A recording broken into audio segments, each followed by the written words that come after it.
नमस्कार, प्रणाम सब लोगों को। ये हमारी पहाड़ की पर्यावरण की सुंदरता है। बनाए रहें, स्वस्थ रहें, मस्त रहें, खुश रहें।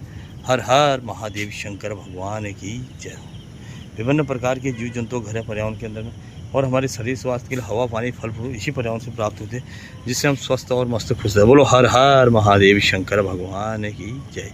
बाबा नीम करौली महाराज जी की जय हो। आज हमारे पहाड़ का मौसम काफ़ी बारिश आने की संभावना है, सुबह लग गई है बारिश, बहुत तेज़ बारिश है। पक्षियों आओ आओ आओ आओ आओ आओ आओ अपना भोजन ग्रहण करने आओ आओ आओ आओ आओ आओ आओ आओ आओ आओ अपना भोजन ग्रहण करने आओ। हर हर महादेव शंकर भगवान। अन्नपूर्ण माता की जय हो।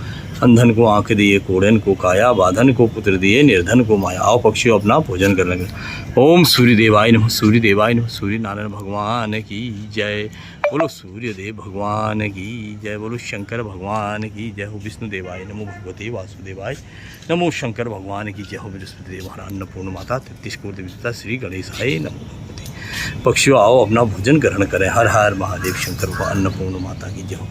पक्षियों आओ आओ आओ आओ आओ आओ आओ आओ आओ। नमस्कार, प्रणाम सब लोगों को, सुबह की गुड मॉर्निंग। हर हर